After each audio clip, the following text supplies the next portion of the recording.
Huge win today in Rainbow Six Siege with the release of the new shield rework in the test servers, which in my opinion can be an impactful update where we may see a rise in shield players that can combat that 1.5 Call of Duty site meta that has plagued this game for the last 2 years. Like, check this gameplay out. I'm running around like a blitz, main, but I'm using Monty and Fuge, which is super wild, so let's go into it. First, before we go any further in this video, I'd like to encourage anyone out there who is sitting there thinking that this is a huge nerf to shield ops to give this video a chance and to see it as more as a balance buff to the game. Balance buff meaning it's balancing the game out, it's a buff to the shield ops, and it's for the better of the game. We've had a lot of nerfs in this game, and we finally have an opportunity to maybe see something that is more helpful to the game. This is the test servers.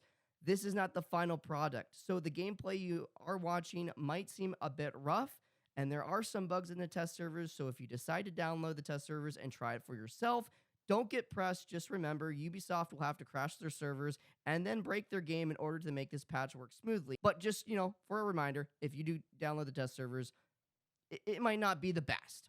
So, the new rework consists of updating 3 operators, Fuse, Monty, and Blitz. What did they change? Well, they changed the sprinting animation. Here's the old sprinting animation. Here you see the shield is on Monty's side when he's running. Here's the new animation. Here you see how the shield is up and the gun is tucked into the shield, running just like Bliss. And this is how it is for all the new reworks on every shield op. They are thinking about adding a new shield to maybe Thermite. I know Recruit had a ballistic shield and they got rid of that. Unfortunately, hopefully we'll see that return. Next, we have the whole hip firing animation is now completely gone. Instead, you can free look around when you press the key that allows you to shoot while behind the shield. Now, in this case, it forces you to look around, which forces the shield player to either expose themselves to get a kill or allows the shield op to play more of an intel position in the game, which really can help combat in the game and slow the pace down, which is why I say it could combat that 1.5 Call of Duty fast-paced style of gameplay, which we've seen a lot lately, by now making the shield operator being a walking drone who has more mobility and is streamlined. And this is a really cool tactical aspect to the game. I typically don't consider Rainbow Six Siege a tactical game. I consider it more of an arcade tactical, but this is kind of like a ready or not feature brought to Rainbow Six Siege, which I really am excited to see how it is utilized in pro play and in ranked. Next, we have the reloading animation, which is awesome. Here's the old one, which we see how the shield is on the side while we reload. And here is the new one, which we see the gun is now tucked into the shield, which also works with Fuse when he places his cluster charges down. He tucks in when he clicks or presses his control to set the charge off, which gives him more cover, which also gives the person who's playing the shield op more cover when they're in a gunfight, and I think this is really cool. Last, we have the new melee animation. First, you can break through wooden barricades, which is really awesome. I think it's a cool feature. It's like an Ash Rush, but it's a shield rush now. And the only thing is you can't use it against castles. Unfortunately, you still got to melee that castle, which I think is great. It doesn't nerf castle at all. It kind of balances everything out. And finally, Ubisoft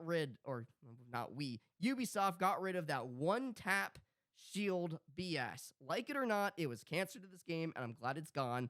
We have the animation of knocking players on the ground, which is similar to an Oryx. This gives a player a chance to escape or shoot on the ground and forces the shield op to either expose themselves for the kill or play for the team and play that intel position.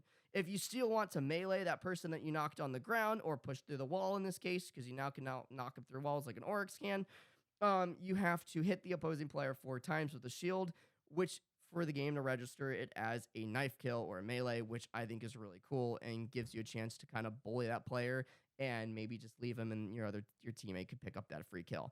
Finally, one of the cool things about this balance buff, that I'm calling it a balance buff, is when rushing, this mainly works against a blitz. When the shield is being shot, there is a debuff, if you could check down in the left-hand corner of the clip here, and this debuff slows the shield player down. Here it is what it's looking like as the shield operator, and here it is coming at you as the person who's shooting the shield. This gives the chance for the slowing down the shield rush, which, really is, like I said, a good, counter to blitz. A chance for the opposing player to that blitz or whoever that shield op is to relocate. And it also gives a chance for that shield operator who's rushing a chance to stop and assess what they're doing and maybe not push themselves and overextend. Like I said, this can really work in either player's favor and isn't as overpowered as you may think.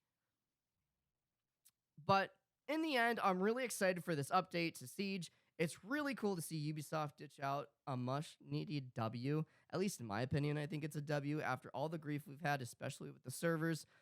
And it's just cool. I'm really excited to see where this new shield rework can take us. Hopefully it, works out, and hopefully the community likes it. If you made it to the end of this video, I want to thank you so much for watching, and please drop a like and a sub and comment below on what you think of the rework. Is it good? Is it bad? I don't know. Tell me down below. All right, guys, until next time, may the force be with you, and I'll catch you on the next one.